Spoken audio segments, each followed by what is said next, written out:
Hi,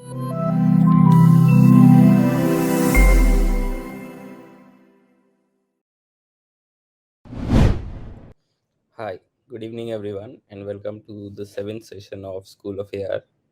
Today we'll be learning about adding the native UI slider, and we have our expert trainer with us today, Mr. Naveen Upadhyay. Hi Naveen. Hey, So before we start, I just have to announce one thing. Most of you have not submitted your first assignment, so please submit your assignments before 25th. And Naveen, over to you. okay, thank you so much, Askar.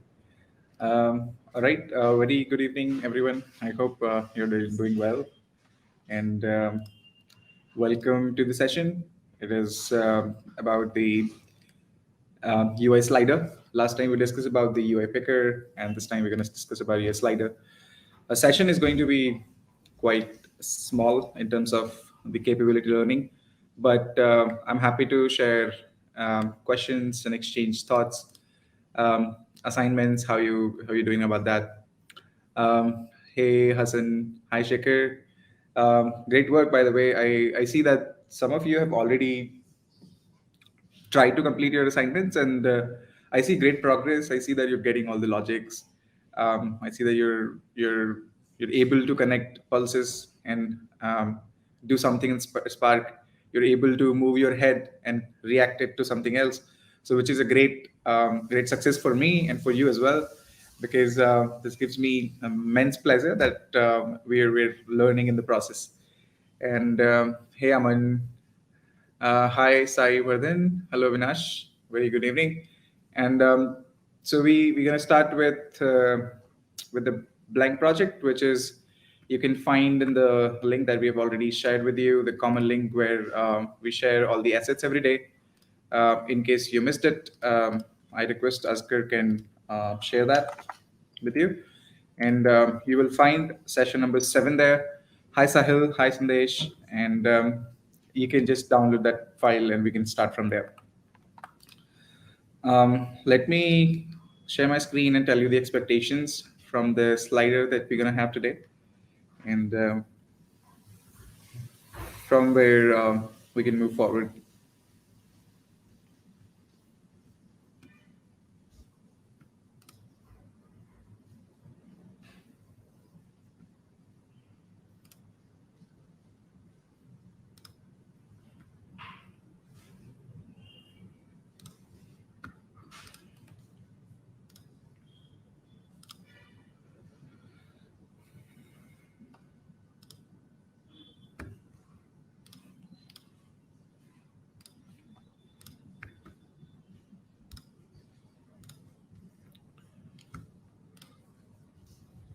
All right, I hope you're able to look at my screen. And if you look at my screen, that's very unusual of me. I'm not mostly angry, but this emoticon is a bit angry face. And what we're going to do is control the opacity of this face using a slider. It's a very simple effect that we're going to implement today, but we'll talk about some advanced stuffs and some advanced techniques and a way to change colors and um, apply this slider UI with those to change those elements. If you see that there's a slider UI is here and then start value is zero point 0.5, that means if I move my slider up, which is like if I put it on 0.6, it's going to add to my opacity of my angry material. Right now I have a plane. That plane is having this image as a texture applied on this material. And if I'm change the values of the opacity, I'm going to get maximum to 1. And if it is maximum 1, then the image is fully opaque. But if it is like at zero point 0.5, it is less opaque. And if I put it to 0, there's no image at all. So what we want is that we want our slider to start at zero point 0.5, and then let's try it out in our simulator. How does it look on Instagram? So what I'm going to do is I'm going to send this to Instagram and just quickly try to see how does that look on my app.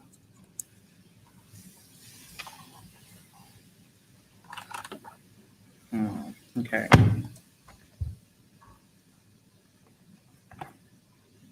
I think.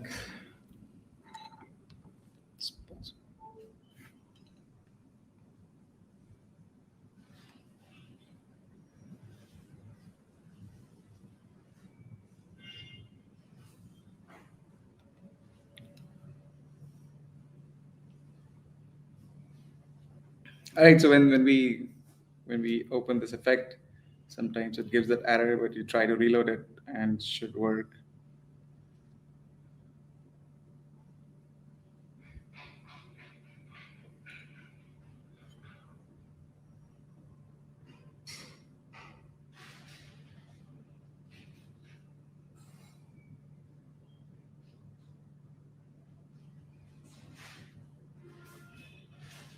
Well,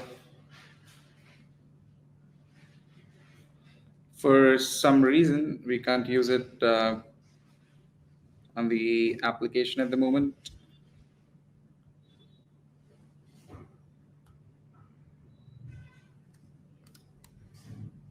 Okay. Don't worry, we'll make a fresh project and we'll try it there. So basically, the expectation is to control the opacity of this emoticon, and we can change any image, we can change any attribute of other properties. Let's say if there's a sphere in a hair, and we can change um, the scale of it, change the rotation of it. So basically, the slider gives us a scalar number. This number could go from 0 to 1. And if I start it from zero point 0.5, that means this can go from zero point 0.5 to zero point 0.5 up and zero point 0.5 down. So the maximum value that I can get from the slider is from 0 to 1. And just give me a moment. Let me take care of the noise in the background.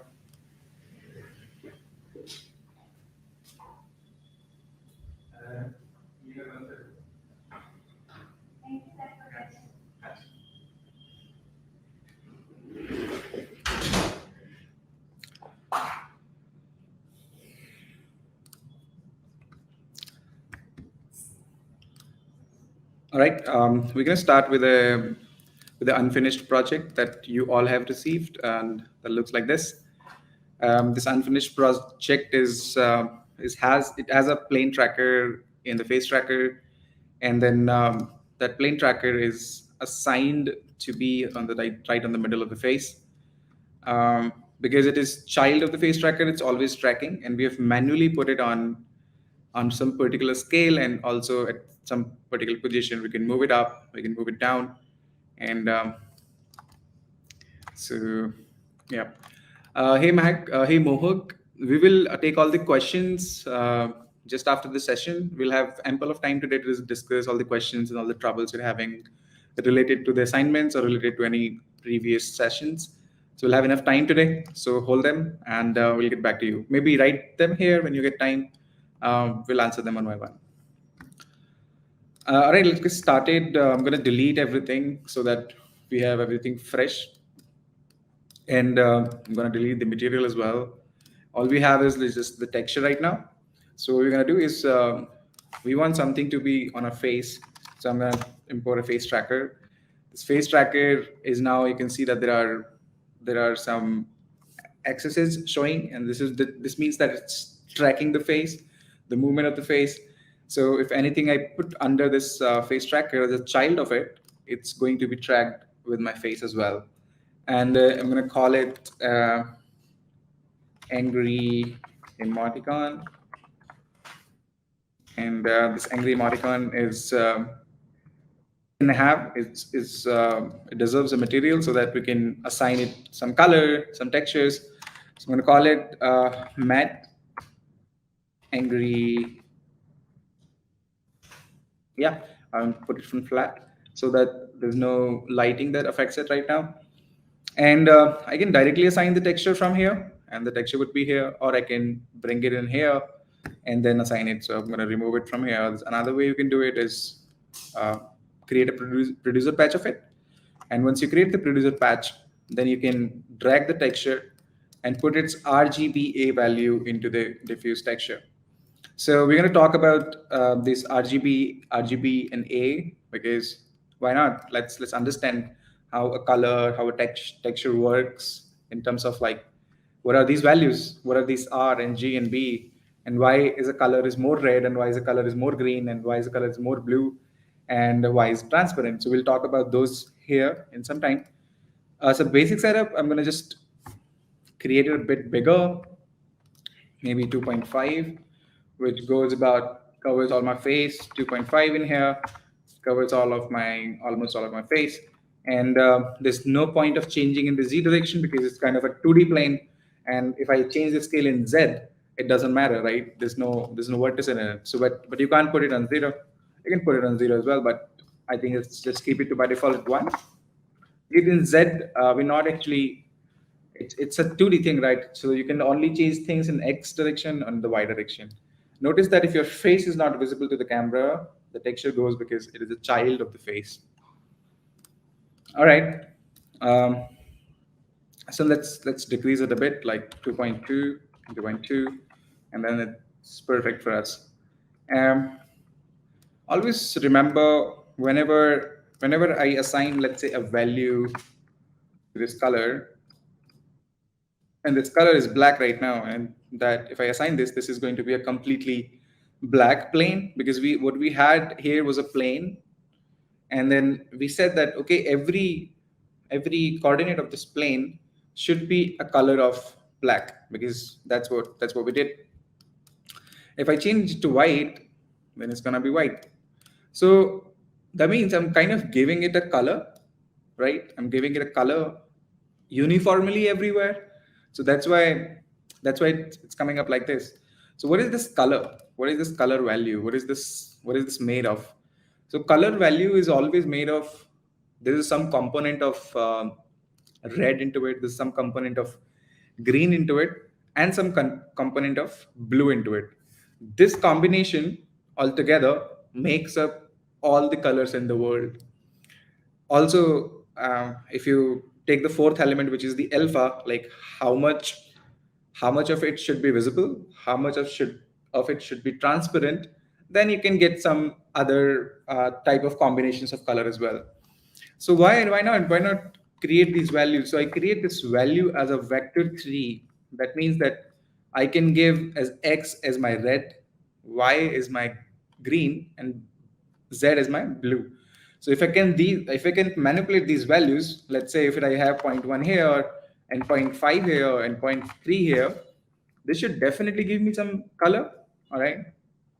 So that means that this texture deserves a vector 4, which is, if I have a pack and vector 4. So right now, this RGBA, if I goes here, then it's gonna give me that texture, because I told where which point at which point which coordinate my red is prominent, what is the value of that pixel in terms of RGB, what is the value of that pixel in terms of RGB here and everywhere. So that it is similar to, it is very much similar to, if I unpack it, because I can see that this is RGBA. That means this is 4 values, and I'm gonna actually move it a little down so that you can see me speaking. Yeah.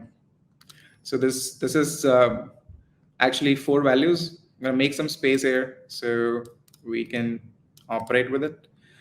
Um, I'm unpacking 4 values R, G, B, A. So I need a vector 4 to unpack it. So I'm unpacking those values. Now I can access those R channel, green channel, R channel, green channel, blue channel as the alpha channel. And right now I've directly assigned them. I'm not using this for now, but I'm gonna now. So that means that if I give R, G, B, and A, this should be the same setup. That's what was happening if I was directly connecting it to it. So this doesn't mean anything. We unpacked it and we packed it back. That means whatever is coming inside, the output of this is similar to RGBA. We unpacked it and we packed it again. Is this clear? All right, if I give it to this guy again, there's no changes in my texture. It's the same thing, right? So what if I change one of the values? I change the the alpha. So alpha is something which controls like how much of the color that you're providing should be visible. So if I put it to 1, then everything should be visible. If I put it to, let's say, 0.2, then, then it's going to be different. It's going to be different, right? But see, this giving 0.2 is that it's going to change the opacity of every pixel in my image. So this is where the image is printing. But beside this blank space, there was a black. It's by default black. It was black, right? But right now it's zero point 0.2. So every pixel of them has a zero point 0.2 value with them, and these are whatever r was multiplied by 0 0.2 is giving that opaque red. That means I need to use this alpha to get a proper image. But if I don't want those black colors, then I need to modify this alpha, not give a new alpha. Okay, so if I modify this alpha to, let's say, subtract, we kind of subtract to this alpha and subtract it to maybe lesser value, you see that that's that's changing those opacity, right? This is like if you go over 0 and let's say zero point 0.1, zero point 0.2, zero point 0.3, it's making that opacity go opacity in the picture. So if I put it to 1, if I subtract 1 from the entire alpha, then it becomes 0, right? It's similar to getting this value, right? So I hope this is clear. This basic fundamental of how the color works in the Spark AR or in any computer graphics should be clear. That means what I want to do now, I want to use these colors. Okay, this pack is also similar to having a pack. Okay, one more thing. What is this another RGB? Another RGB is just RGB A component. This is 4 component. You remove the alpha, you put it in the end, and you remove the RGB. So basically, they have saturated the color values and the opacity values separately. So I could directly use alpha from here. That would have been the same thing. That also means that, so I think we have covered this already in the previous section, but I'm going to again repeat it because we're going to use it now. So this right now is a vector 3 values. That means it can hold 3 kinds of numbers, maybe for x, y, and z. If I pass a vector 2 in my first input and 2 inputs in the rest of the inputs, this 3 vector is going to give me 4 vectors, right? So let's say if I assign a vector, which is vector number 2, and that means I'm giving the first one 2 values. All right, so if I make it a vector 2, so right now this pack, although it is vector 2, but it is representing 3 values, which is 1, 2, and third value, let's say it's 0.5. All right, so this is this is similar to this value, 0.1, zero point 0.1, zero point 0.5, and zero point 0.5. Let's make it 0.7 so that it's separately understood. All right, so these two are exactly equal right now. So if I put like a exactly equal on this vector 3 type, and I put it on in here, and I see that these values are exactly equal. Okay, this is going to give me a true output. This is going to give me a true output. All right. If I change this value to 0.8, 0.6, then it's not going to be a true value, right? It's going to be false value. But zero point 0.7, it's going to be a true value. So I hope that's that's understood. We're going to use this packing and packing quite a lot. What I did was vector 2, passed it to, I added another vector to this vector, and this is now a vector 3 value. And this is also vector 3 value, which is equivalent to this combination of these two. So similarly, if I use this RGB as a pack and I take a vector 2 value, that means there are 3 vectors going in the first one, and the fourth vector is my alpha. Then this is also similar to what we were doing earlier. What we were doing earlier. All right. So if you assign this to this guy, same thing. If you assign this combination of RGB and A to this guy, also the same thing. So I hope that's understood. Now our goal is to change this alpha, and that means we're gonna subtract. We're gonna subtract from from the current alpha.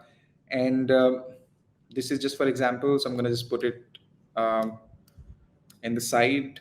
We can refer to it later if we need to understand something.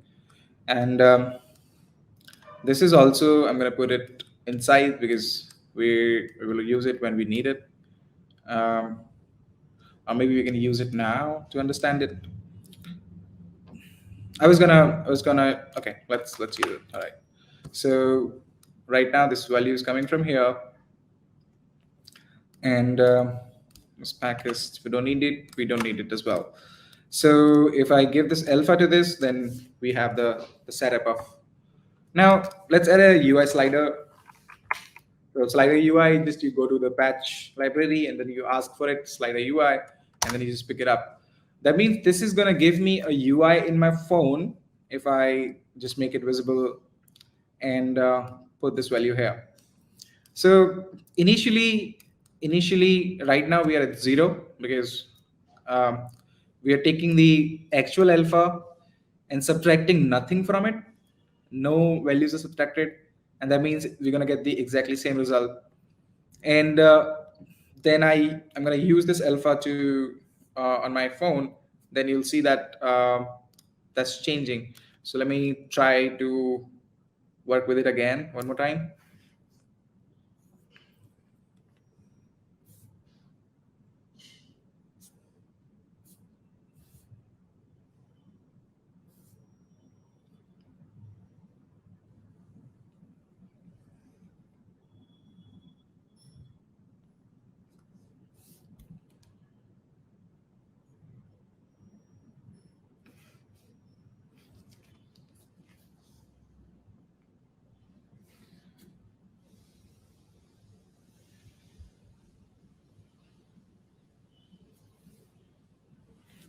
I think there's some problem with the Instagram servers. We're not able to load the filters on the phone at the moment, but I think we can.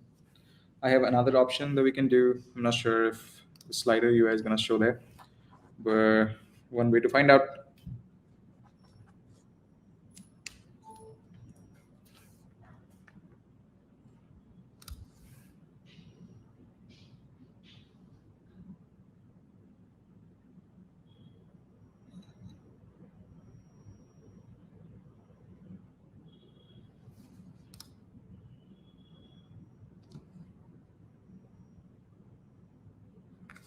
I'm not sure what's wrong with the servers. So what we can do is, the what it's gonna do is it's gonna give you a slider in here, and when you say that start value is 0, then it's gonna start from right from the bottom.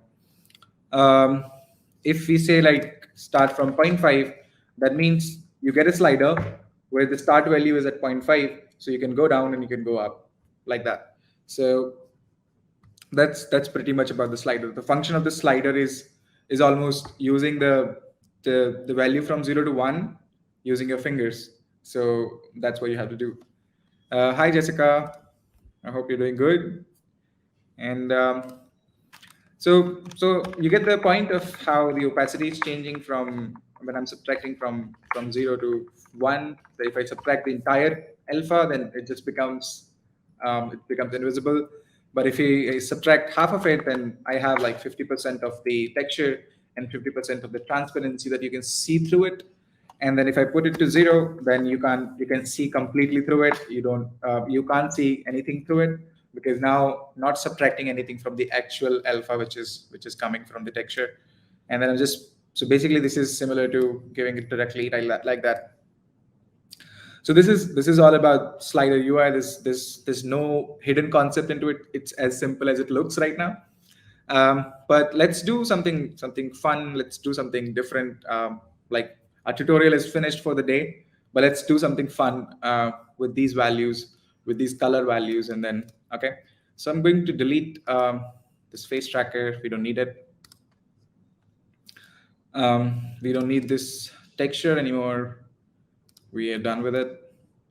I'm just going to keep it in case you have any doubts in for sessions. Okay, so keep it as well.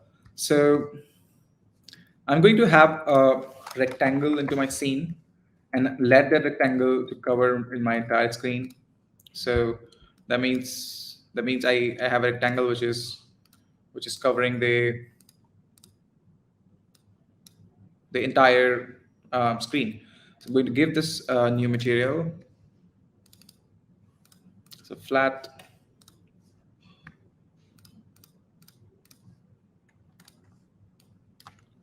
What is wrong with these projects? I'm going to start a new one.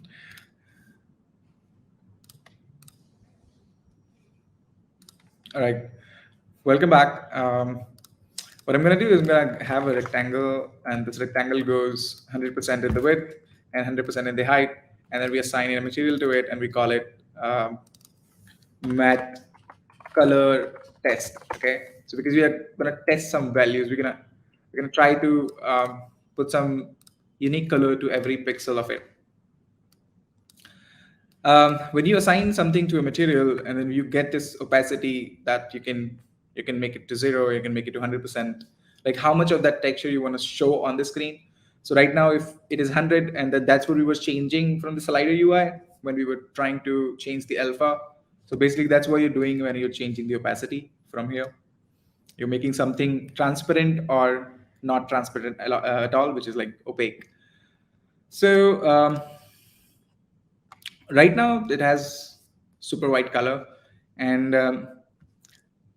the something I want to make you understand is the coordinate system that we talked about. So this entire mobile screen that you have, it is a coordinate system. Like everything is mapped based on which coordinate should represent what skill, what values, right? So this coordinate right in the corner is 0 comma 0. All right, and this goes from 0 to 1, and this goes 0 to 1. That means it in this width of my mobile screen, this value is going to from 0 to 1. That means my phone can be this bigger, that bigger, but this parameter is always going to reach from 0 to 1. However, in the y direction, you see that this is also going from 0 to 1, but it has to cover more distance. It has to cover, like, if it is, let's say, 375 pixels, then this has to be like 8 or 675 or something. This is almost more than twice of this. But the values are always going to be from 0 to 1. That means that we have more pixels in the y than we have in x. Um, but is there a way that we can know which pixel is where? Is there a way that we can know? Can I know this pixel coordinate, and can I do something? Can I do something to 0 0 comma 0 comma 0 and not do something to which is, let's say, 375 from 375.5 500 something? This is my center, which means if it is 375, then this is something about 188, and this is 600 something. That this is probably 300 something, right? So if this is my center where my cursor is right now, then can I do something on the center? So there's a way to do it. What we do is there's a there's a patch called Vertex attribute. Attribute is nothing but attribute is properties. Attribute of something having, if something has some attribute, that means something has some properties. So this vertex attribute gives you a couple of properties like local position. And local position is useful when you're working with 3D objects, and you want to change the you want to do something with your vertices. Like each vertices represent a mesh, and if you want to apply some things to those vertices, then the position, based on the position, then probably local position is something that you want to work with. So you can convert this local position to world space, like not the local space anymore. We'll come to that.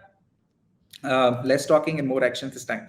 So let's have the texture coordinate. That means each coordinate of this screen is represented by this.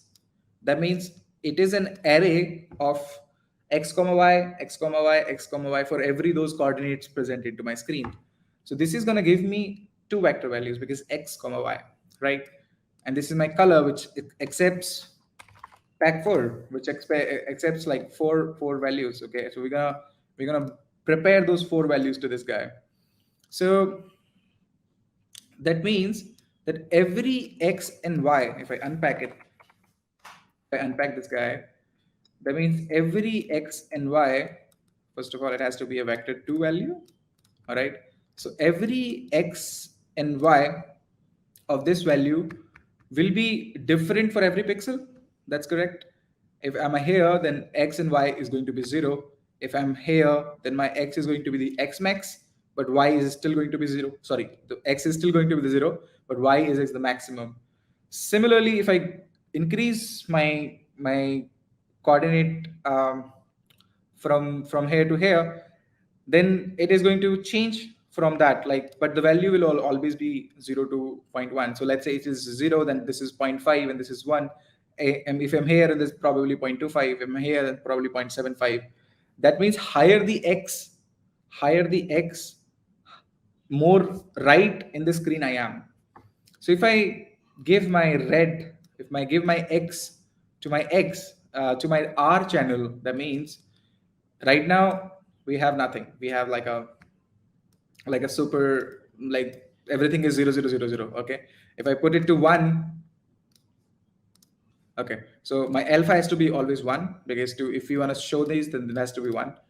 So if it is 0, then it is super black, like there's no color. That means if my red is 0, my green is 0, my blue is 0, that means no color, so it is 0. If I put it to like slightly zero point 0.1, then if you see that the red color is starting to come up, right? Starting to come up. Aman, that's correct. It's like a grid, but grid very is in a smaller level. That means if a grid can represent in the X for almost like 300 pixel for a phone like iPhone 8, and if you have like a bigger phone, if you have a tablet, then that 0 comma 1 value, those gonna represent about like 2000 pixels. And so to 0.3 to 1, and then it is, that means I'm giving like 50% of the red channel. I'm giving it freedom to have like 50% of the entire red. And if I give it to 1, this would be like super bright red. If I do the same thing for the green, then it will be super green. If I do this for my blue, this will be super blue. And if I do this for green and blue, then it will be combination of these. And if I do for the combination of RGB, it's going to be a white color. If you make everything one, then it's going to be a white color, because full red, full green, full blue, and full opacity, that makes 1111, that makes the white color.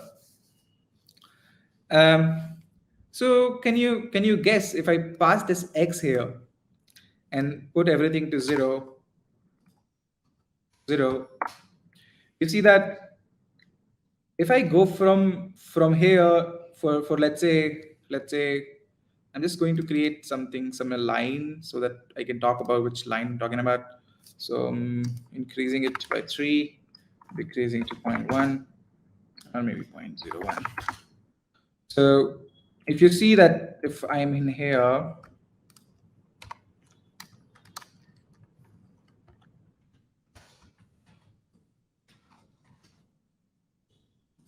this is just an example line, so don't worry about it. Um, this line is just a pointer to explain you where we're talking about. So let's say I am at this right now. So these entire values are my x values, like my y is 0. At this entire line, my y is 0. Is that correct? Because y only changes when I come down. So my y is 0, and my x is increasing from here. So my x goes from 0 to having some greater values, 0.1, 0.2, 0.3, and this is 1. So what I did was that, okay, every pixel gives it x coordinate to my red channel. That means higher the coordinate, so I go to the maximum, I have the maximum bright color. If I have in the minimum, like lower coordinates, like 0 values, then black color, right? Similarly, if I do this for the green, then it's going to be like, obviously put it to 0, it's going to do the same thing for the green. And if I do this for my blue, it's going to do that for the blue as well. So we can do red, then we can also go green for the y.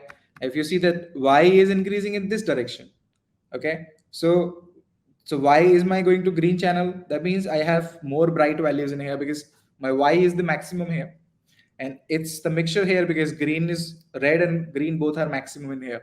So this is more yellowish. You getting my point? If I give it blue as well, then it's a combination of R, G, and B. Now, this is what we wanted to do. We wanted to use the coordinate values, like each value of the each coordinate, and then try to give them, use them as a like a color values, so that we can have different colors at different pixels. And what you can do in here is you can have a slider UI, and that when it is visible on the on your screen, the slider UI can make some changes in terms of blue color, and then we can have like a smooth transition. For the sake of exam, explaining, what I'm going to do is I'm going to have a loop animation. This loop animation, I'm going to change my blue values continuously, and if I do that, I can mirror it. You can see that there's a very smooth transition of colors based on the color coordinates of the colors of the pixels.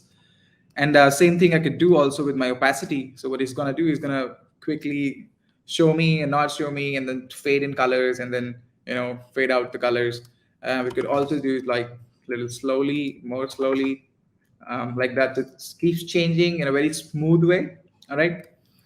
Um, you could also make it more reactive if you multiply this transition that we're doing in the down here. So we can multiply this to in here, and you can see that there's a bigger change. We can also, we don't want this to go like completely transparent, so we can clamp this to, let's say, don't go 0, minimum you can go is 0.3, maximum you can go 1. And then if we have this, so you'll see that this will never go completely opaque. And also we don't want it like completely cover the screen, then we can also limit it to go 0.8. Then you'll see that you'll always see yourself. It will never go like full color, never glow like no color at all. So yeah, this is important to understand, like everything we could do because of this thing. This was an array of coordinates of each values. So like array is a combination of a couple of values, like let's say 1 to 10. So in this array there are 10 values. So if you can have multi-dimensional array, so this is like a 2D array. So value xy, x1 y1, x2 y2 is a combination of those entire arrays that we are accessing, and all the x's goes to the red channel and all the y's goes to the green channel, and blue channel we're handling from here. You could also change it to like this, and you'll have a more vibrant color, like a different color. The more you change the y, the more responsible you make the y for the colors, the more color you will get in the bottom of the screen. The more you play with the x, the more changes you will see in the top part of that, because that's how the values are. Because here in this part of y is higher, y is 0 here, y is higher here, x is 0 here, x is higher here. So main changes that you see of the colors are in the higher regions of these values.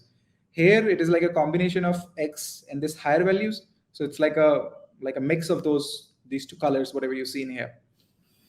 I hope this is clear. Anything which is doubtful? Any doubts? Any questions? Let me know. And I could also try to explain you these things as well, um, but I want to make sure that you understand this first. So let me know in comments if you understood everything. It's crystal clear. Very good. Okay.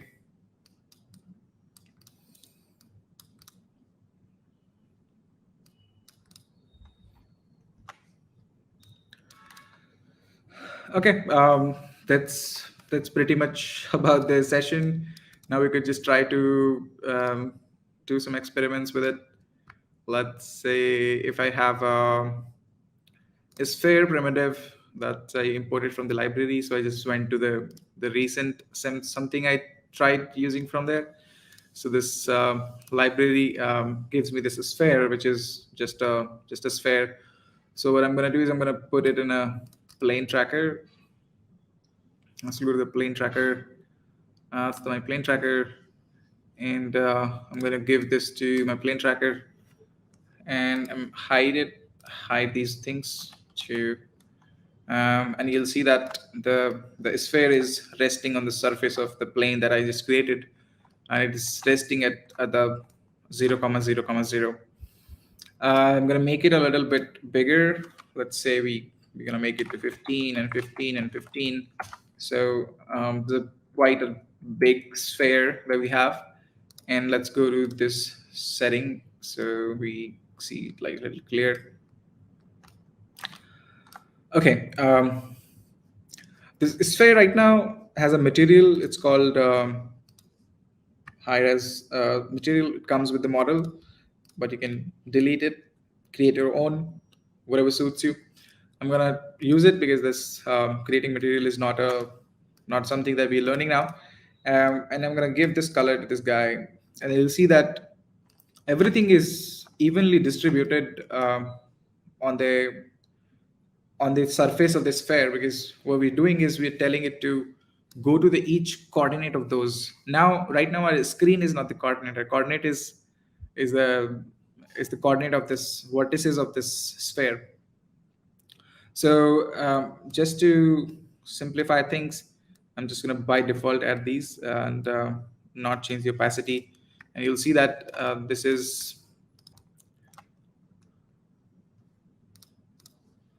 pretty much the initial sphere that we had, the initial colors that we had, like a range of distributed in on the screen. So this sphere is colorful from some places, black at some points where the coordinates is 0 0, and super bright where it has the maximum, reaches to the maximum values, which is like the diameter of, like, the center of the, I mean, there's some point where we could, the center of the sphere, and then you can make two diagonals which represent like four equal parts of the sphere. That means that that is that point where it gets the maximum values and the minimum values at the other end. All right. I'm gonna change these. We're gonna try some things with the different values that we get from here. So this was a vector 2. If I go to local position, then it's gonna give me um, different values, because my green is okay. Yeah, if you go to the local position, I think the local position is because of the um, this is 1, so I'm going to make it to 0. So right now it's black. This is the X, modifying it. So if I move this into my plane tracker somewhere else, let me give these values first.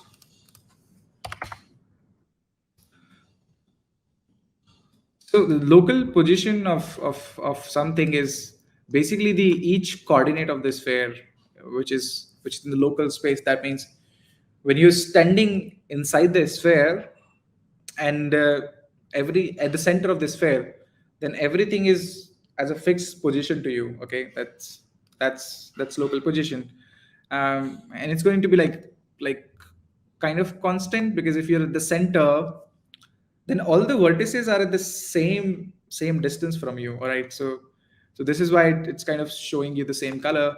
But we go to local normal, then it's going to show you different, because normals are perpendicular to every vertices. So ev- when you are on a curved surface, the perpendicular to every vertices is going to be in a different direction.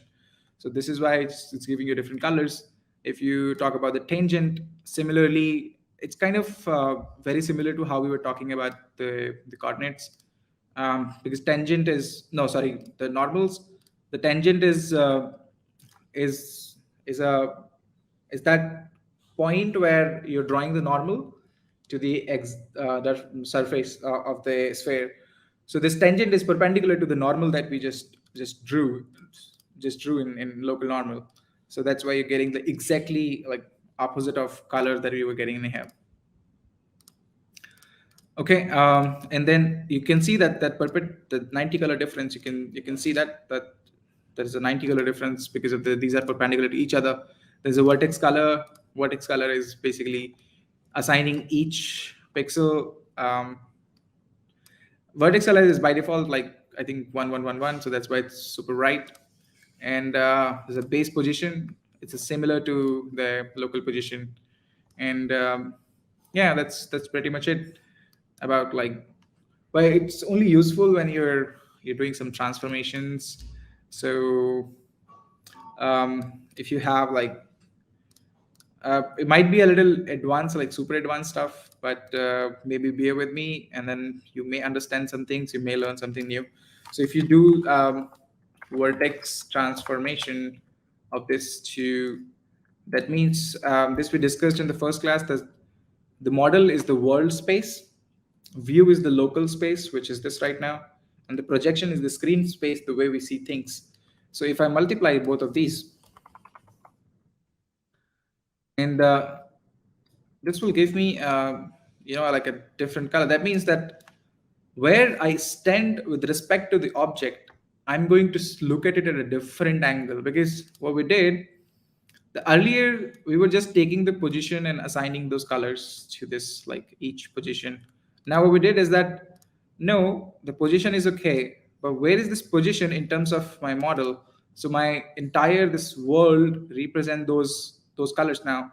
But I'm gonna, so if I move, then it's going to be different for me, from different angle. But if you move this, then it's gonna not gonna change. It's just the viewing angle, the projection angle that's changing. So the projection angle changing, and that's why you're getting it like that. You could also change it to model view. That means you you converted all the coordinates to the model first, and then you're projecting it on a view. That means you're on a local space again. So you use the same coordinates and you printed those colors. So it's not going to change now, because you are actually viewing them into the local space. You're not in the world space anymore. Okay, so that's why they're not changing. Even if you rotate it, you will see that those colors like quite okay. They're not changing in the way they should. If you just go to the view, that means it's the local position in the local space, no conversion. It's going to give you the same thing that you were getting without multiplying it. So that's pretty much it. To know about it more, I think it's better to study about them. Like, this is not just useful in Spark AR. This is useful in any AR program you're going to work in the future.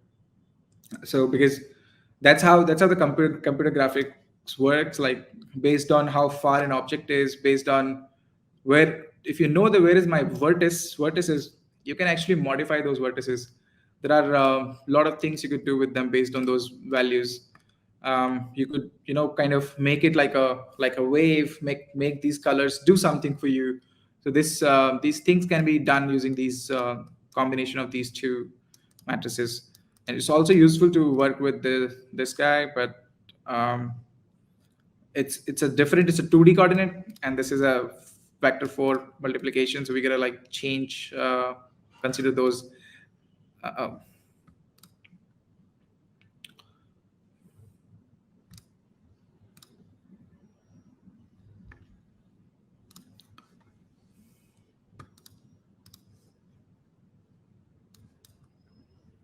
yeah. So any questions? Anything that troubles you right now? Let me know. If you change the position of this guy, also, like, there's nothing gonna, I guess, change. Yeah, changing the position won't change anything. But if you change your camera position, that means the world is going to change differently.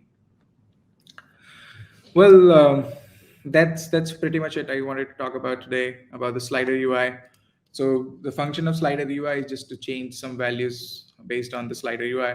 The, the the move you make with your finger, you could attach them to the scale of this guy. Let's say if I want to use a slider UI, and I see that my slider UI only goes from 0 to 1.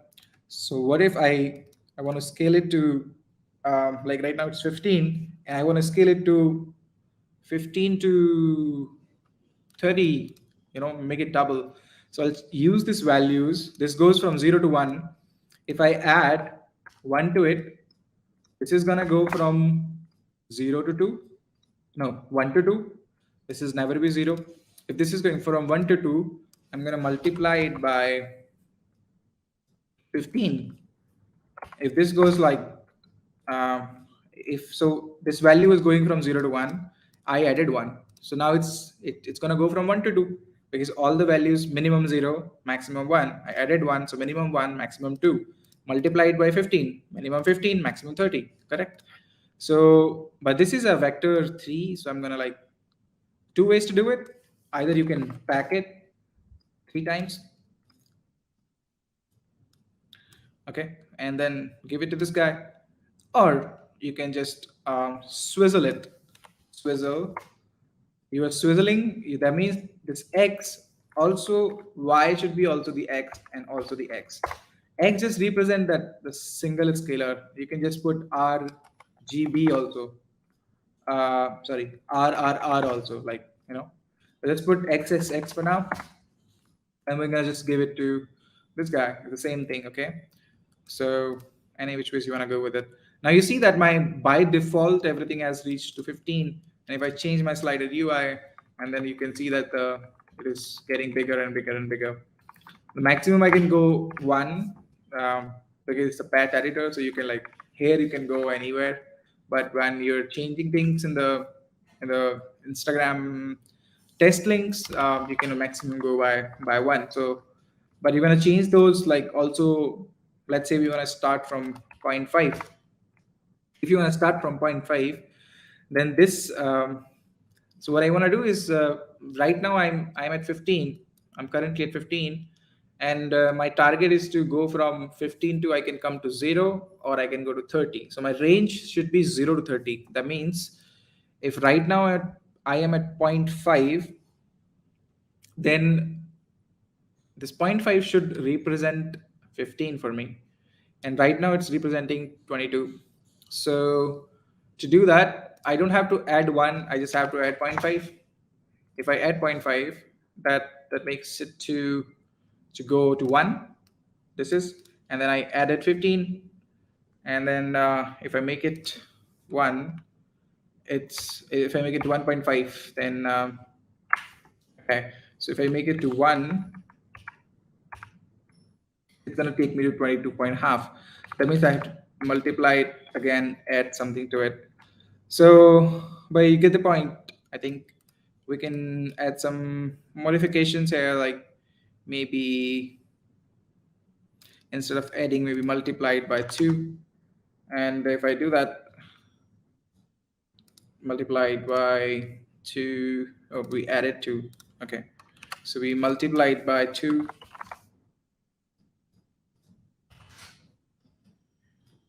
Okay. And so now if I go 1, it's going to make it 30. All right. So that's perfect for me. This is what I wanted. So if I'm at this one, then from zero point 0.5 maximum, I can go at 1. Then at 1, it would be 30. And if I go 0, this would be 0 as well. All right.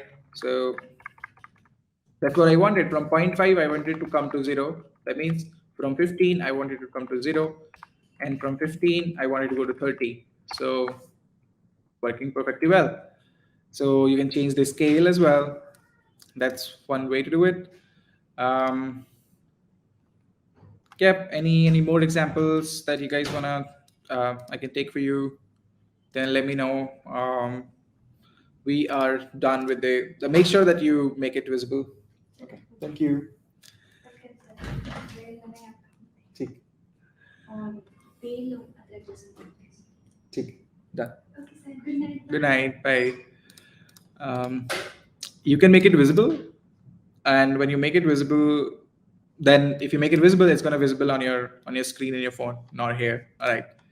Well, we're open to questions. Let me know if you have any questions in the today's session. If you have any questions in the assignments. I saw that Aman was asking questions earlier, and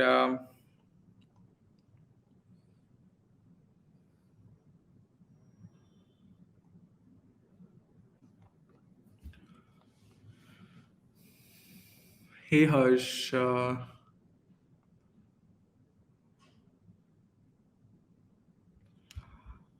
Okay. Asga, can we share the link one more time? I think Oakstar didn't get the link.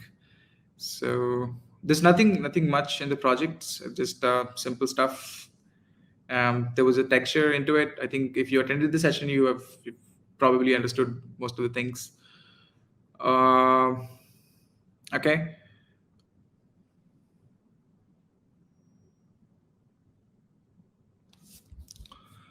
Aman says, is it possible in Spark AR for creating fluid color flow like in future telling orbs sort of thing? Yeah, why not? I don't see any problems creating that texture. Why not? Um, what you could do is you have to use noise to make that happen. That means that there are a couple of noises in the library. You can go in here and you can just like, there are these are noise is just like is something which an equation can't represent, so it's everywhere, anywhere. So like some combination of which pixel has a white color, which pixel has a black color, which has like a less white, more black, like a combination of those colors makes these noise colors. And we can use these values, these the modification in these values to change the texture and make it like a liquid. This noise texture works best for those liquids.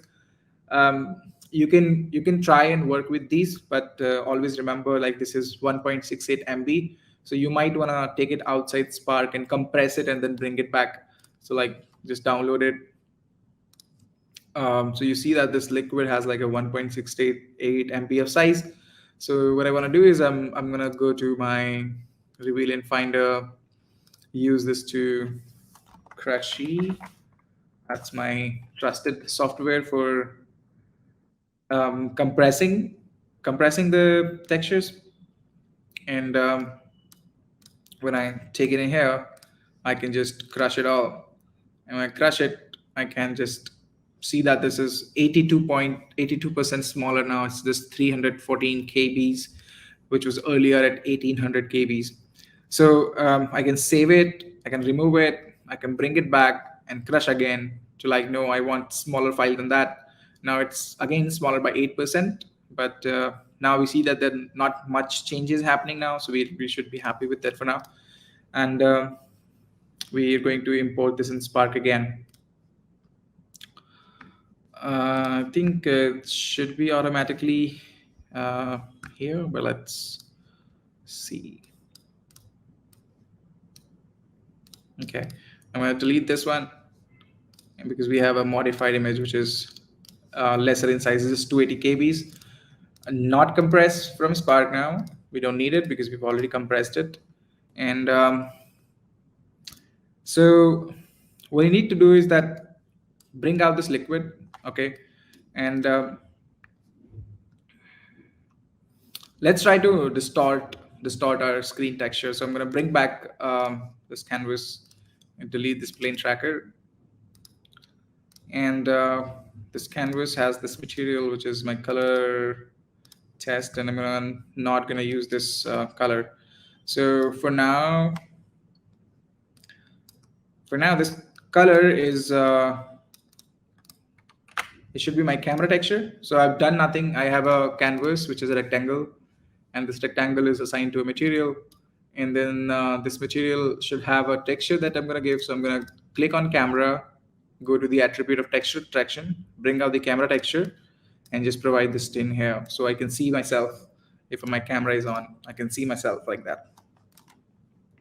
So this is something I did.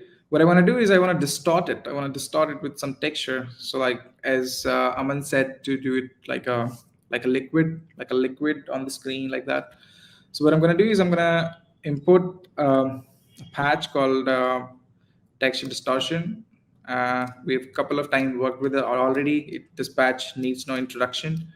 But if you want to have an introduction to this patch is basically takes an input to a texture and also a texture that you want to distort it with, and gives you output as a distorted texture.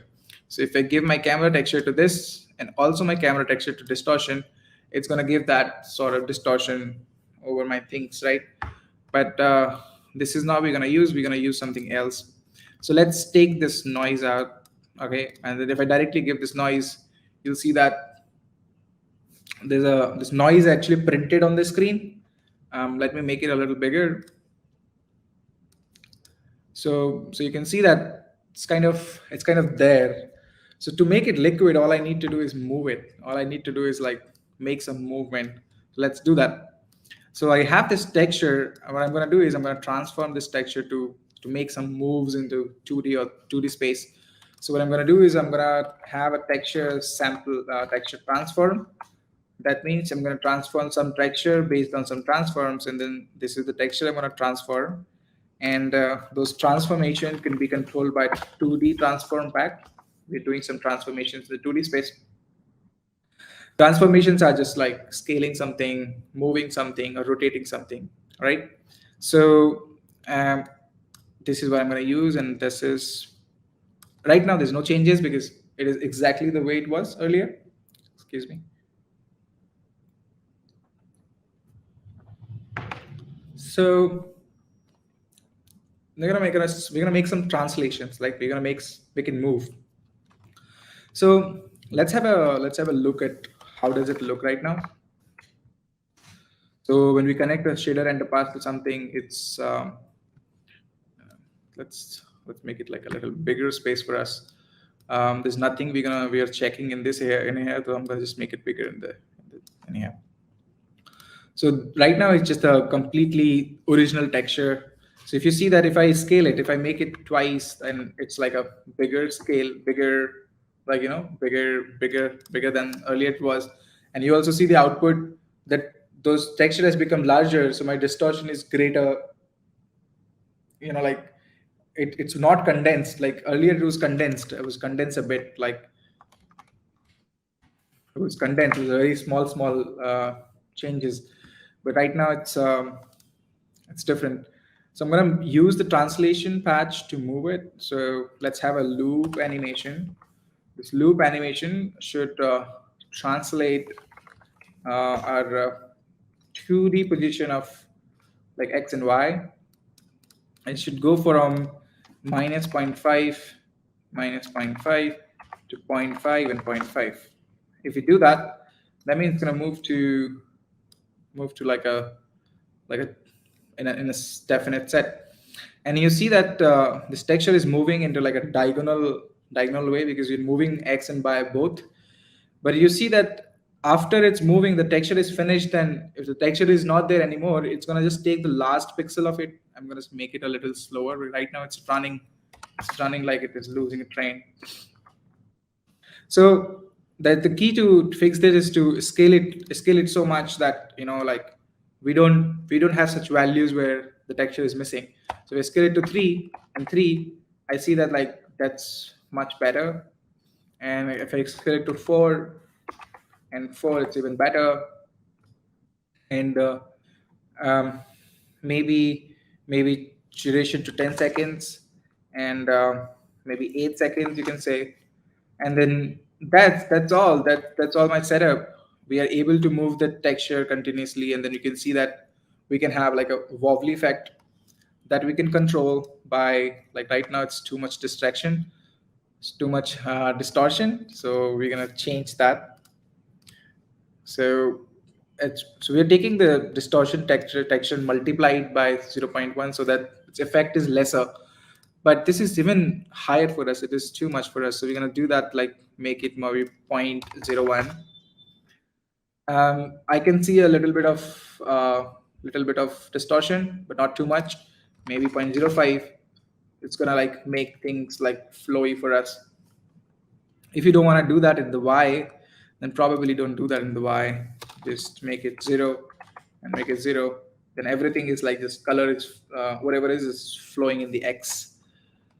Um so why this happens is because we kind of have some white values and some black values. White values are transparent. No, white values prints the color, and the black values are transparent. So wherever you see white, there's a distortion that we are having. We can subtract something from it, like some sort of values to give before to distraction. And you see that if I subtract something from it, let's say I subtract zero point 0.5, I see that it has become the values that whatever the original values were, I subtracted zero point 0.5. That means I subtracted the blacks from it. All I have is white. So I could also uh, add more values, and then accordingly this is going to work. If I make it like super bright, and then Yep. So this is it. This is pretty much the distortion. I hope your question is clear, Aman. This was we were talking about the color flow, fluid color flow, and then now you can assign some colors, take those white values and multiply those colors, and instead of distortion, just give them to your material, and that is an homework for you, Aman.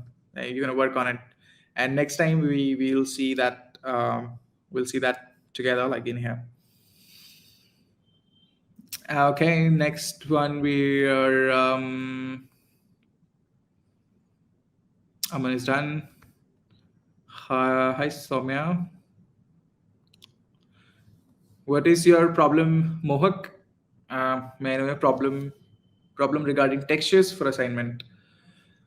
Textures. Okay. Well, it's a good problem, as in good problem. I mean to say that it is a very common problem for someone who is not a designer, for someone who's not much into art. I was a software engineer earlier, and I was never into augmented reality. I was never into art, or like texturing something, imaging something. I was way far from even drawing. The best drawing I could do is like a tree, because it was so simple. You draw two lines and just cover it like a hat on it. So, but today I think I'm able to do things on my own. I can, if I work on a project, I'm able to make those textures accordingly. So right now, it's not important for you to make those textures for real, like, because making those textures, it takes time. It's a skill that you learn over time. So if you're having problems finding the textures, well, find harder. Try to look online, try to look at free resources, and then initially when you work with it, use a placeholder like any image would work. But then once your functionality is done, implemented, and you have more time left, then you look for a better texture. But don't spend your entire time in just looking for textures, because that's not important. That's not we want to teach you. What we want to teach you is to work with the functionalities and the capabilities. So don't spend too much time on finding textures. Find any texture like a placeholder for now. But then when you're done with your functionalities, with the capabilities, then you can change those textures to better texture. And think about collaborating when you have time with people, let's say, who's a good designer or has a good design sense. Another thing on that is, like, do you sketch out what are you working on before starting working on? Because that's a process I have started following now. Is a good approach, that before just right jumping into the project, have a sketchbook or something in your, like, maybe Figma, modern ways to do it, maybe any designing tool, where you can just make like a flow chart of things that you're going to do. Let's say, okay, what am I making, what is my output? So make a rectangle, and then try to sketch something like, okay, this is where I'm going to make this is where I'm going to make this. So um, for an example, I can share an example. I think that it's going to help you for sure. So let me share my screen.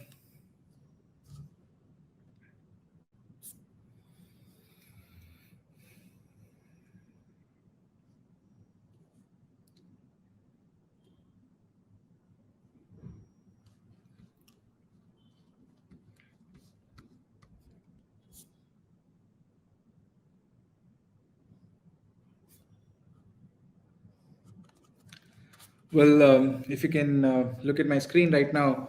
So let's say you want to make an effect, and what I wanted to actually, I'm working on a water pump. Like, you can place a water pump in your room, and then everything becomes like the water comes out from the pump and water fills up in the room. So this is my goal. So what I'm gonna do is, like, I'm gonna try to.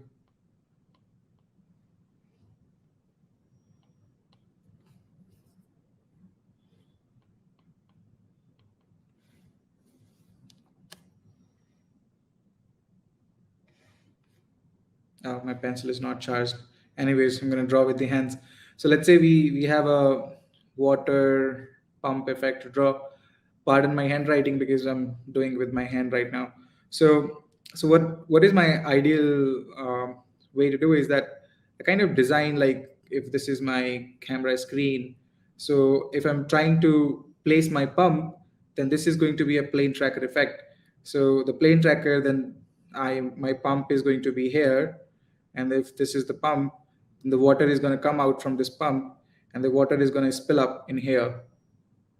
That means this need a plane tracker so that I can place something on the floor. So I know right now that I need a capability called plane tracker. Okay, and then I need some model of I need a model of a 3D model of this pumps from somewhere. Then I need to look on the internet, and then probably this water and everything I'm gonna make it using using some sort of noise and some sort of texture distortion, so that it can just like lie here. And if my camera sees through it, there should be reflections like on the surface to give it like a more reality. And um, this should be reflections, there should be refractions also, like whatever I'm looking at, there should be light should be bended from here. That's how the refraction works. So like this. So this is like a like so what I once I do this, it is kind of clear in my head that what am I making. Like for an example, like if you want to take another example for your assignment, if you have a if you have a screen, and your assignment is to make like a rainy effect. So what you have to do is that there's a person in here, and in the background there's a rain which is coming in the background. And so I have to there I need something which my background is in the back, and there are some things where the rain is on the top. Like in here, the rain is in the back, and this rain is in the front. So I need to like do something, and let's say what kind of effect are you assigning for the lightning. So you need those textures. You may also need the rain texture, but you can also make them SDF. So that's a good option. Just make like a circle. And what other elements, like even if you draw a very simple outline of what you're making, it just creates things, it just makes things so simple for you that instead of you'll end up doing things in lesser time. You'll have more time to optimize and improve your effect, rather than like, so planning it is a really good approach to start working with your projects. um, I did not used to do it initially when I started, but I realized there was a mistake. There's a there's a mistake, because mistake as in like it's a good recommended approach. If you, I wish that somebody was there to tell me that, hey, plan your effects better before you start it. I would have thanked him. So like you could just try and make something like a sketch of what you're making. It's always good to plan. Every film actor, every film director, they make it. Every artist do it, because this is called storyboarding. If you want to looking for a term, it's called storyboarding. That you board the story like on a board or something. So yep, that was the question about the textures. I hope. How to move objects only in the horizontal direction. Hi, Gauri. Is there anything specific that you want to know? Because moving in something in the x direction, for an example, this plane, for example, this line, um, if I make it much smaller, um,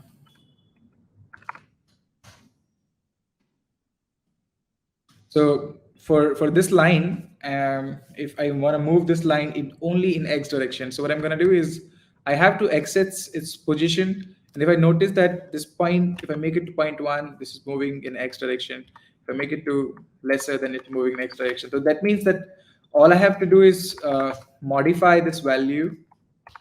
All I have to do is modify this value to make it work, to move in x direction, or just in x direction. I'm going to give it a like a different color so it's visible. Yeah. So this plane we want to move. So we take out its position patch into the patch editor, and we say like, hey, give me a loop animation or an animation, whatever you want to do. Loop animation just keeps on running. Animation needs a pulse to run it one time, then you need another pulse to run it again. So this one keeps going. So based on your needs, you can choose any. Then I want to have a transition. Okay. This transition, I just want to modify the X value. So what you could do, there are two ways to do it. You can have a vector transition.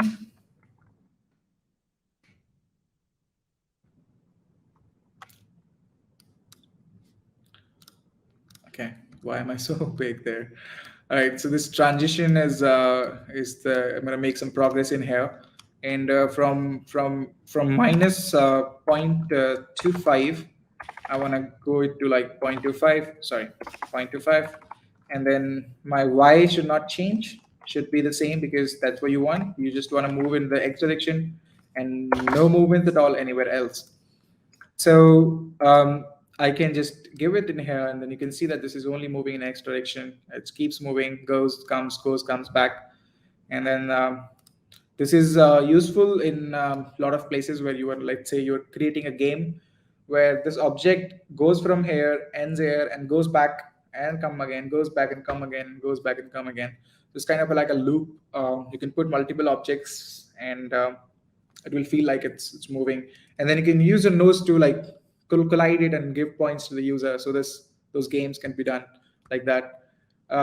It would be better if you move it from top to the bottom for the games, because then user has like more time to do it. Right now just going like shoo, and then yeah.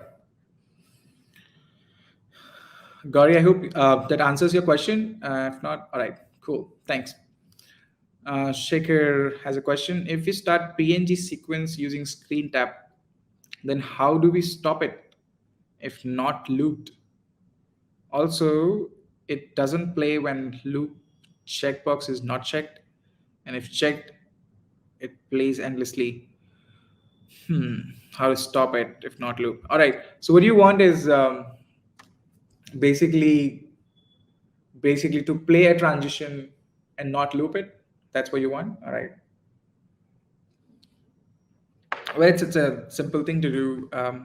Whenever you create, I don't have a transition sequence right now, but I think I can find it for you.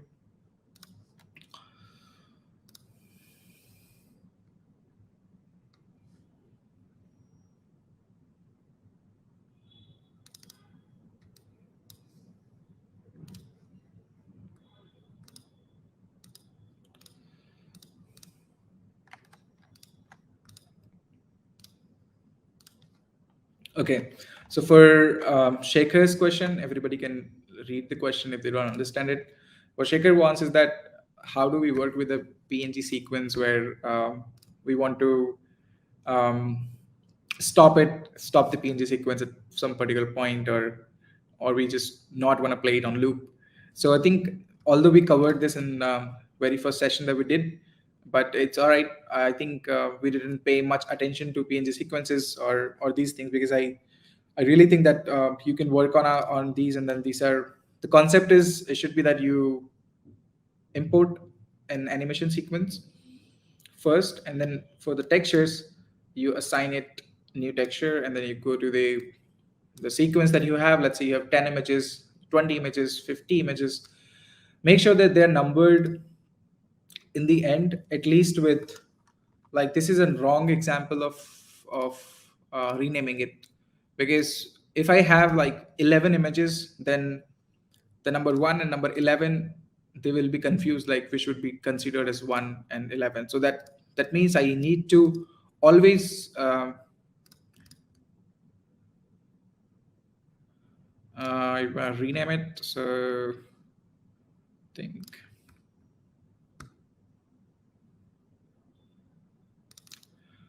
okay, this is my textures. So I'm gonna rename it to, let's say,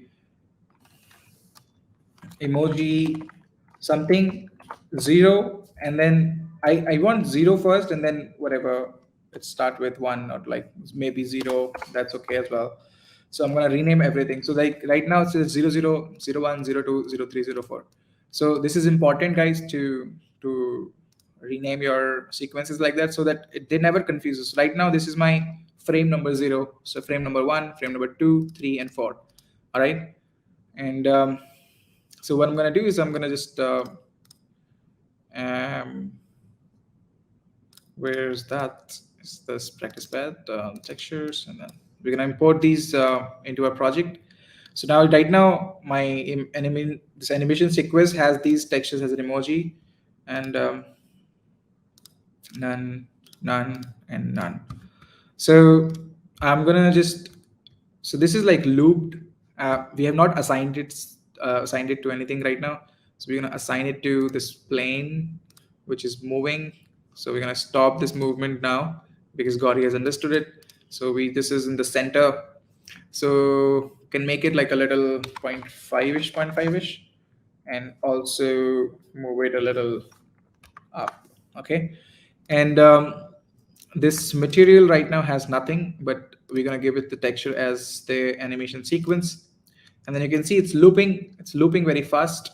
So you can go to the sequence that you created and you can change the frame per second. This is 25 frames in 1 second.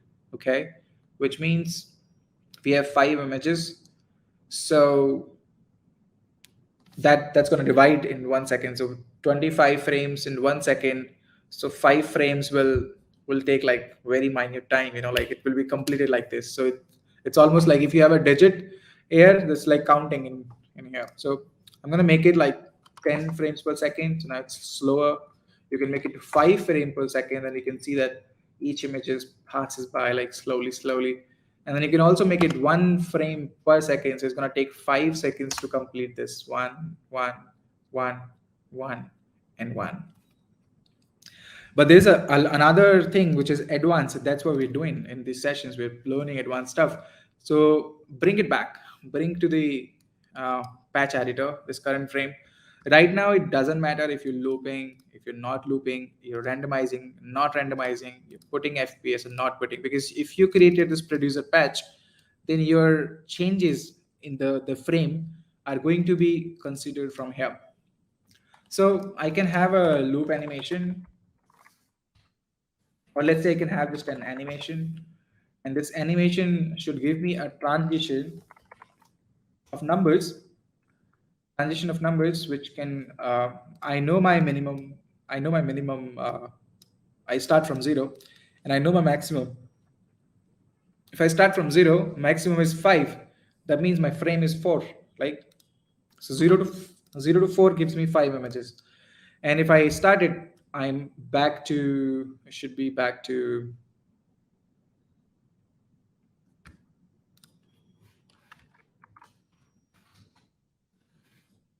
okay, this is animation. So we need a pulse.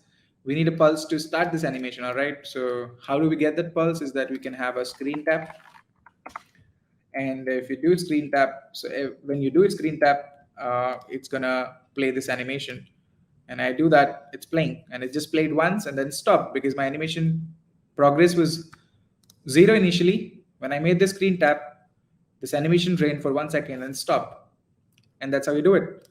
And you can change the speed the way you want, that like maybe zero point 0.5, this would be a little faster, and every time I can reset it so that it becomes 0 when I screen tap again and again and again and again. We can do that. Yeah. Shekhar, I hope that's clear. This is my dream coming true. I've always wanted to learn how to do this effect. Oh, you mentioned to the water effect. I'm glad, Jessica. That's a simple thing to do, but I think um, if you add more details, made more details to the noise, the way it's moving, you can make like really nice things because it's all about that the movement that you do with the noise. So better you do it, the more real it looks, more details you add to it. So good luck. I mean, that's a pretty simple setup. If you want to take a look again, um, but it's just like texture distortion, and we use a transform patch to like just change the translation of the noise, and then we have this beautiful noise in here. Okay. Um, so can you make it distort in a circular direction? Of course, I can make it. I can make it, of course.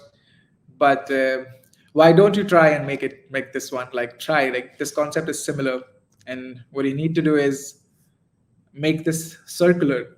So I think we have we have tried this earlier also with the SDF. All you gotta do is have an SDF circle, and the circle should like SDF complement like to just we just want to cut out a circle, and before and then we use an SDF smooth, no, just smooth step, and then put it to like cut out a very sharply, so a very lower value in here, and this will give me a circle shaded underpass. This will give me a circle, and what I'm going to do is make it like a line, not like entire circle. So like I'm just going to cut out in the boundaries, so the insides are clear, insides are not as white as the just the boundaries are white. So I'm going to use an SDF annular and put it to like very lesser values, and then that's going to be in here. So you see that the circle has become like that. So if I change its radius from 0 to 0.5, this is gonna just like go from the center to like bigger. So if I have a loop animation, and should give me a transition from two, from 0 to zero point 0.5, zero point 0.5, and then this transition should be okay. We don't need to change the center. We need a number which goes from 0 to 0.5, and then now you can see that the circle is like going from the from the bottom from the center of the screen, and then just like going outside. And so this is my kind of circle texture. So what I can do is I can just use a sender and call it like circle scaling, and I can use it elsewhere, anywhere else in the project. And my noise in here, if I receive it and use this circle as a texture in here, then this should, you can see that it's already making those changes. But I want these changes to be also reflect with my noise. So can I just simply add in here and then use this texture as a like that. Also could do something like use its swizzle and use its alpha and add this alpha to this alpha, and that's not gonna, it's not gonna work. So yeah, because we have to take the another swizzle, take another swizzle, and the swizzle should give me like XYZ, and like also guys, like this right now you see that this is a like an oval shape. This is not exactly circular, and this is a question for everybody who tells me like why this is oval and this is not circle, because we've covered this in the previous sessions. So anybody take your chances and answer, like I would love to know if you know, right? Yeah. So this is XYZ and this is swizzle A. This alpha I am going to add from here to this, and then I'm going to pack it back to vector 2. And if I, sorry, if I do that,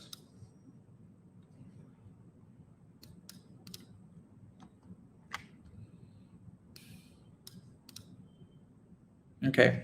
So XYZ, we just take the texture. Okay. It doesn't matter. I think the best approach for us to do is subtract it and then just add it in here, and then we can have like both of the translations. I think the another approach to do it, the way you want to do it, is that we want this circle to distort our texture first. So what we can do is another approach is like when I pass this texture here, it is already distorted. So what I'm gonna do is use this texture and use this texture to rotate to distort it, and then whatever distortion comes, that should distort it. So if you look at it now, it's much more detailed. Like you might not see the changes.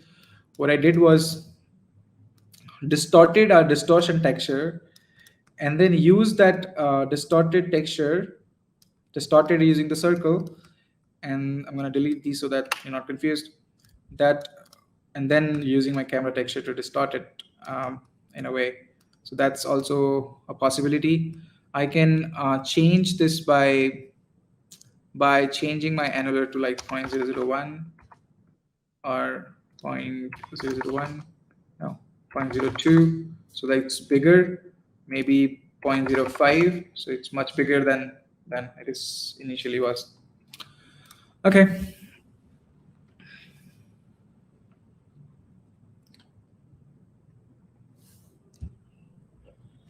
Where were we? How can I use hand tracking to manipulate this? You want to use hand tracking to manipulate where should the distortion be? Then okay, you have to use the coordinates of of the hand, and use those coordinates to make sure that distortion happens where your hand is moving. So the you have to map your hands coordinates to the translation of the noise texture. I think that should work. So probably you have to just think of a way to give these translation values using the coordinates of your hands. So like if my hand is here, then probably this distortion appears right here. If I'm here, then distortion appears right in here. Um,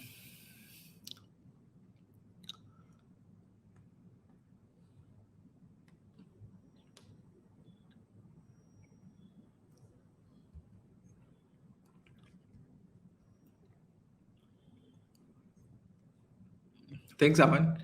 I implemented the functionality, but can't find the planet texture for the background. The planet texture for the background. Hmm. Um, Anything works. Whatever you think is a good idea for yourself. Let me give you an example. Okay. Um, I'm gonna just use a flat something, some material which is not this. New material, and I'm gonna hide this plane, and this material is it does not have me in the front, so let's bring me back. So we're gonna have this rectangle 100%, 100%. Use another material to it. This material should have my camera texture with it, and I'm gonna also use my personal segmentation. Not you, not you again. Personal segmentation, and I'm gonna go to the rectangle one, which is me, and then my alpha, so that it's just me, nothing else. And this is the background. So to work with this background, which is this, I'm going to take this back to my, let's assign some textures in here. Has anybody answered why the shape was oval and not circular?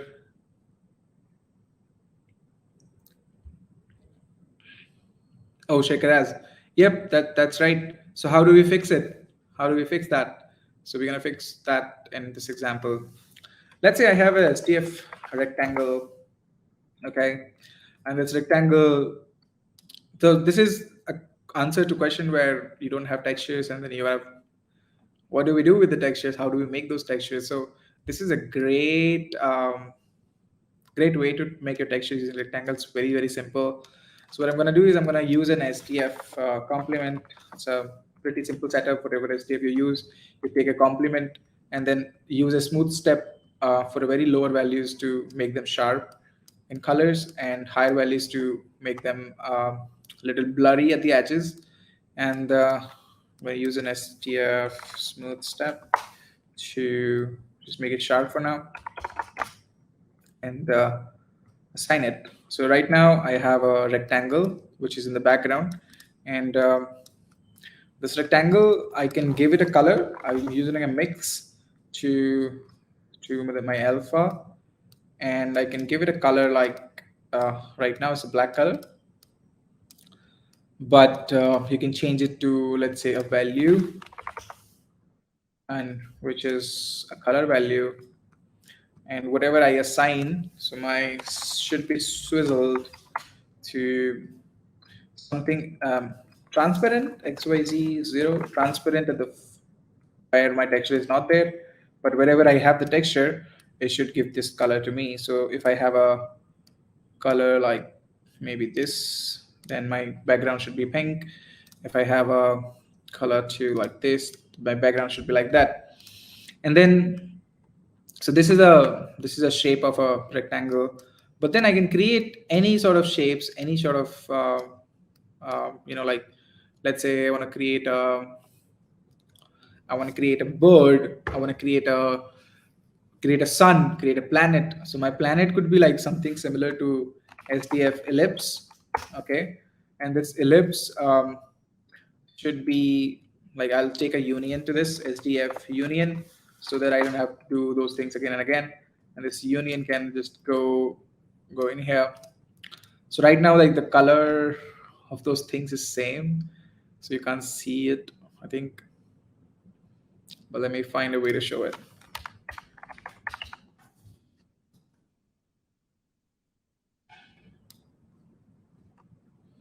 I'll make it way smaller because I know that that's gonna be my. Okay, so you see that the rectangle that we had earlier, like covering the entire screen, like this, but the sphere, uh, then now we're gonna have a like an ellipse. So let's have like a different setup for this, because background we're gonna keep it that the same way that it was earlier. So I'm gonna use this setup again, and so this is gonna give me a no, this is gonna give me a white sphere, and then I'm going to add it. Oh no, I'm going to blend it. So if I blend it, then so whenever you use blend, whatever goes in the first, is going to be at the top. So we want the sphere to be at the top and the background at the back, and then now we can see the sphere. So that ellipse is a quite a little like oval type, so we have to change that. So how to do that is we take our device screen and we calculate the ratio. So we divide it, we divide the by scale. This is our resolution, and then we unpack it into two vectors. And after unpacking, we divide the x by y. You can do both ways. You can divide y by x, divide x by y. But whatever value you get, based on that, you have to choose how to use that. So this is my aspect ratio.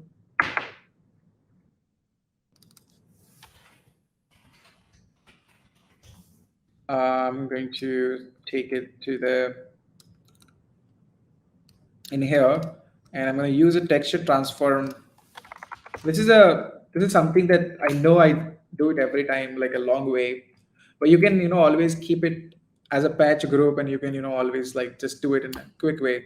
But I like to do it again and again because it's quicker and makes me feel like doing something in Spark here. So I always do it like manually, like just hey, drag it in here, divide, and then okay, we got this ready, and then I got this texture that I have to transform. So I'm going to use a texture transfer, and I know that I can keep it like in a patch, and you should keep it in a patch, and that you can change it the way you want whenever you want. So you don't have to do it again and again. I'm going to use the texture transform and the 2D transform pack to scale it proportionally. So right now it's 11111, and we don't want that. We want to change the spec ratio in a way that we pack it. And since we did the x by y, so if my x is 1, my y should be Mine by should be like almost half of it. And we can use a multiply to kind of change the scale proportionally, and we'll just give it here. And then you'll see that everything is much better in terms of like our rectangle is also squished now. It's not anymore like that. So we can increase that and make it like super big so that it covers everything. I'm going to take this sphere a little up. So now we come to the ellipse. We have done all the, right now we have not added anything. We just took care of how this material should look, how the texture should look. Let's come back to the SDF, and then we can just bring it up on the top, maybe a little in the side, and make it a little smaller than it is. And so this is my SDF that I have there, and there could be some smaller planets, more planets, and then you can color it the way I colored it here. Okay, you can color each of them, each of SDFs.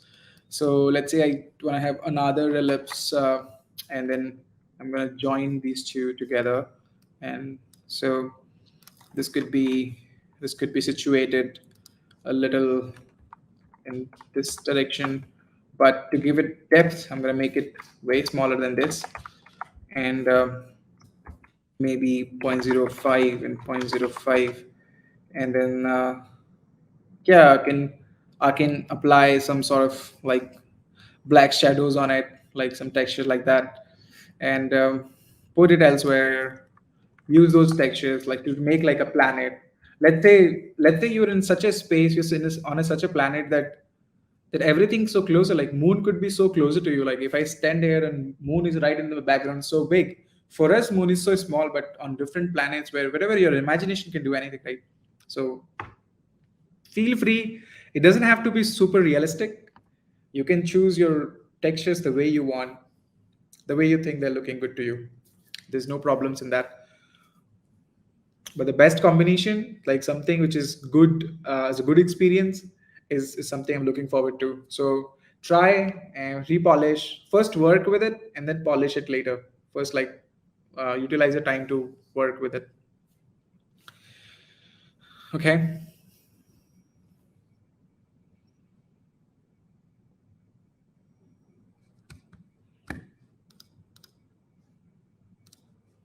Okay, I think I'm gonna questions here. Okay. Um, where are we? Kind of where are we in terms of questions? Circular direction happened, hand tracking happened.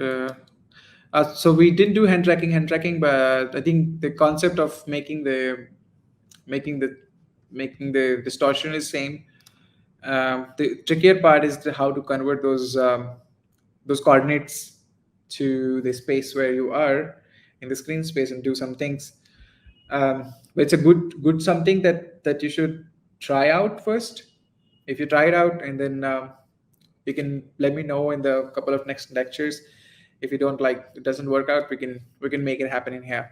It's a very simple thing. I mean, I could tell you in a moment, but I would really love it if you, because you would really love it if you could try and make it yourself. It's just gonna give you immense confidence, because I understand it was like your dream coming true, and then you already know that how to make this texture. Now you just need to adjust the position of like where to make that, like that wobble or that bumble like somewhere.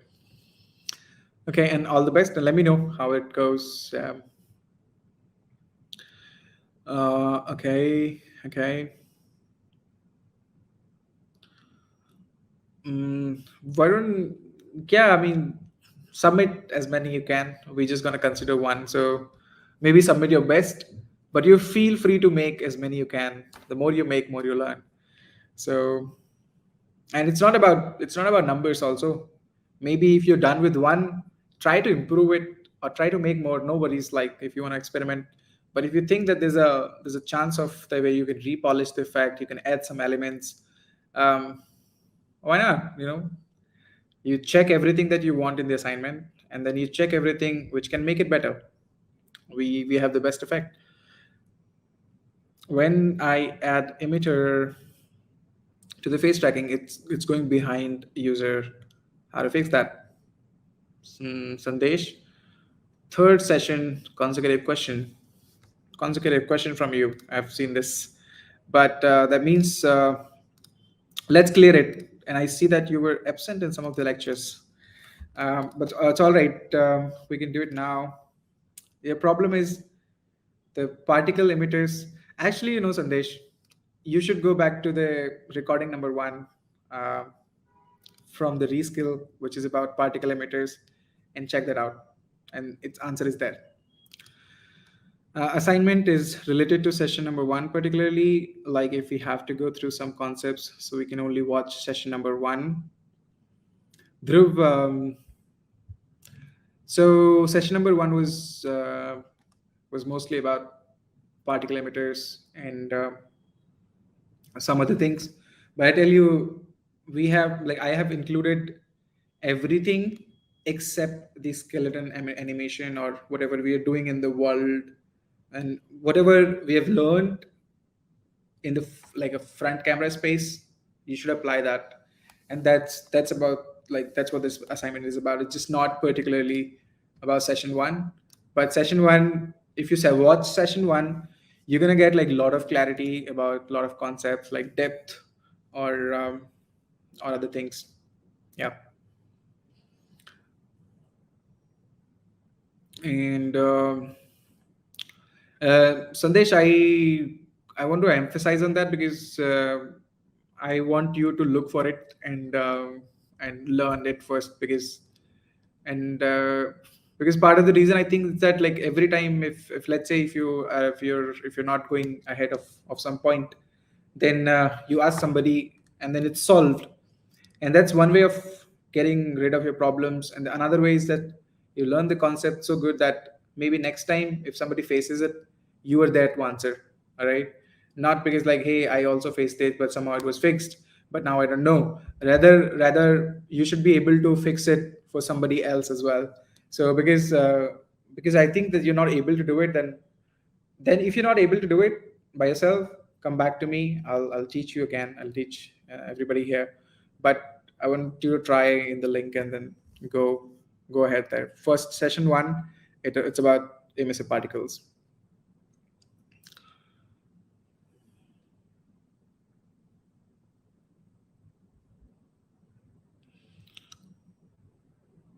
Yeah, I mean that's right. It was a square. Then the waves would have been circle, and I think it's related to aspect ratio of screen. That's correct. It's because of the aspect ratio of the screen. So we fixed that, and then everything is now circular. Not just circular, just like in a perfect proportion. It's like a considering it as a like square rather than like, because we're assigning those, because 0 to 1 bigger height, 0 to 1 lesser height.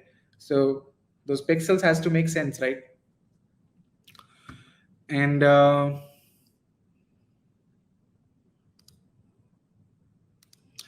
no worries, Mohak. Maybe next time when you have the data, I can visit the recording. Gallery pickers are very simple to add. Like, you just go here and go to the texture and add a gallery texture. So although we have not yet shared about this, but gallery texture is something that you can use your mobile photos to upload in a filter and make them work on something. So what you can do is just import the gallery texture. It's just like doing with the animation sequence, but we don't need a sequence in here. So you click on the gallery texture, and then you can assign the holding texture first. Like, holding texture is like when the gallery texture is not loaded, what you want to show first, hey like hey, add gallery texture, or some text, some sort of intuition that you want to give. And the next thing, what you want to do is bring it up and use the texture to whatever your material is. It's just simple as using the camera texture also. Like, there's nothing more and less to it. So this is gallery texture. So but we'll probably take an example in effect. So when you use the gallery texture capability, you have this option called add media here, and you click on add media. You can use any image, and that will come. So if I pass this to my, like, whatever my material, where's my material? So wait, let me go to my material. This is my material, and if I give this to in here, you'll see that the texture is there. So whatever image I upload, it's just gonna be in the background. So I can choose this in my from my phone and like that. So this is the main functionality of the gallery texture. Good effect, very useful sometimes. To me, not so much intuitive, but like yeah, good examples of kind of, let's say you want to post process your existing photos using an effect that works well with the gallery texture. No use for it right now.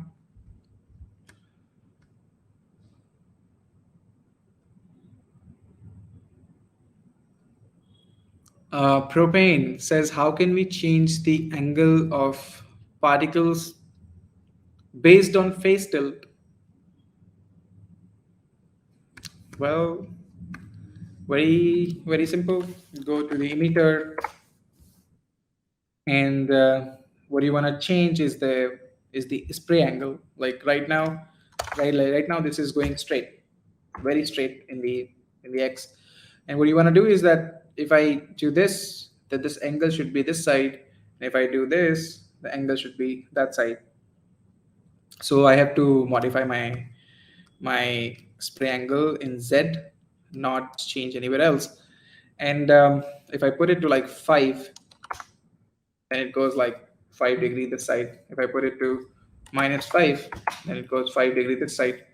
And I all I have to do is has a phase tracker, and this phase tracker should should give me a value that if I tilt my head. So when I tilt my head, let's take this value out first and then see that which value is changing when I'm tilting my head.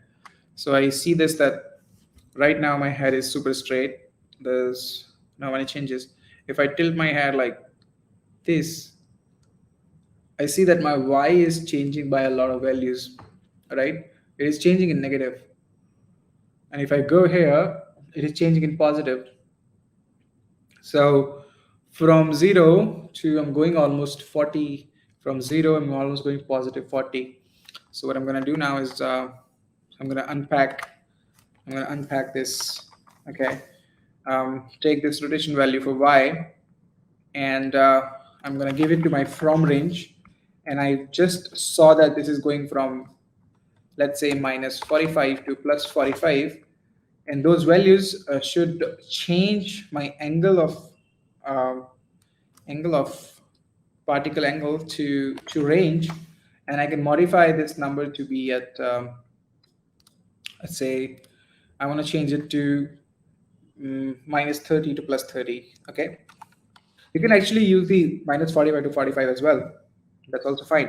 But just like to teach you another concept. I think we also discussed this earlier, but again, it's all right. So I just want to change my Z, not my Y, and then that should be working. If you can see, there's not much changes. So what I'm going to do is maybe make it to like -90 to +90. If that happens, then if I do this, then it's changing the rotation with it. Okay. Oh, so we're doing on tilt, not on a rotation. We're doing on tilt, and then you can see the changes works well. All right. Uh, we changed. You make everything seems. Thanks, Jessica. I just yeah. I mean, I think I also learned everything on the way, so I understand the problems that I faced, and I also understand the solution that I got. So maybe it's just like a perfect intersection of those things. Um, all right, good, Soumya. I'm good that you're making use of those recorded sessions, and that's super nice. That's nice of you to share that. All right. If I miss anything, just let me know in the comments if you're still here, or if you've got any attendance, then I'm not sure if you're still here. But yeah, let me know if you have any more side questions or. Yep. Shaker, thank you so much. I just want to give a shout out to Shaker because Shaker reached out to me with a problem, which was okay, but he gave me a test link where I was so happy to see the test link because I was so happy because he was able to make those logics work, like pulses, like everything. One pulse is turning off, another is turning on, and then he was able to make that logic perfectly well. So that was a very good feedback. As I was very happy to know that. But there are some things that I noticed that we're not aware of how to use instructions. Like when you make your effect, you're making it for like very vital people, like not just your friends, because for friends we can tell like, hey, you have to do this to then it's going to work. But when you're launching these filters to different countries where language is a problem, where they speak different languages, they wake up in different times, they have different cultures, they have a lot of things. So just take a um, slight consideration of that, that when somebody opens your filter, they are into the experience. All right, so you should have like a proper guide to tell them like, um, this is how the filter works. So instructions should be like not too much text at once. They should be like line by line, or like maybe if you have three instructions, then show one, then show another, then show another. And don't take like 10 seconds to show all the instructions. You have to take like one by one, like show one and then make it go away. And not just like make it go away, make it fade away, make it fade in. It just adds like so much detail to your filter. To do that, I made a example project for you. This is a bonus, completely bonus. Is not part of the session. There's an instruction setup in the same link that we have shared today. You can go inside and there's a project file in here that you can. It's version 135. So if you have anything higher than that, this should work. If you have anything lower than that, then you probably have to upgrade your Spark AR. And yeah, use that and try to learn that how things fade away, how textures are fade away, and how can you make them better, how can you use the runtime to like show them and then hide them when you don't want to show them. So very simple setup, but it's just like it's a good use of text and show it like very sophisticatedly. Well, that's it from my side today. Over to you, Askar. You here?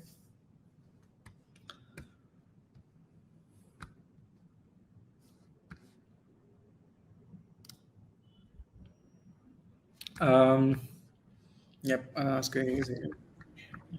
Thank you, Naveen. You're welcome. So I hope everyone has learned something today, and I am waiting for the assignments. Everyone, please submit your assignments before 25th, because all the assignment submission is compulsory to get the exam vouchers. So please submit your effects before 25th. If you have any doubts, you can reach out to Naveen or ask your queries in the Facebook group. Okay. Just one more thing. Tomorrow we have a very wonderful things planned for you. So last two sessions were like super easy capabilities, super simple capabilities. But tomorrow, what we have is it's just mind blowing. I'm not sure if you're familiar with all of those things, but these things can just make you like wow, like that. But so you gotta like learn those things. For an example, if you can see my screen, there could be like water flowing wherever my hand is, or like those things you could do. So wherever my hand does something, there's a distortion I can see, there's a texture I can see. So this is something. And there's a fire also, like we could do fire, we can change the setting, like go down or go up. And there's a like the smoke coming out of your. So this is what we're going to do tomorrow. So yeah, tomorrow is going to be interesting, I guess. uh, yeah. So see you guys tomorrow. Please do join. We have an interesting session, as Naveen said. Yeah. Thank you and have a good day. Bye. All right, guys, bye bye, good evening.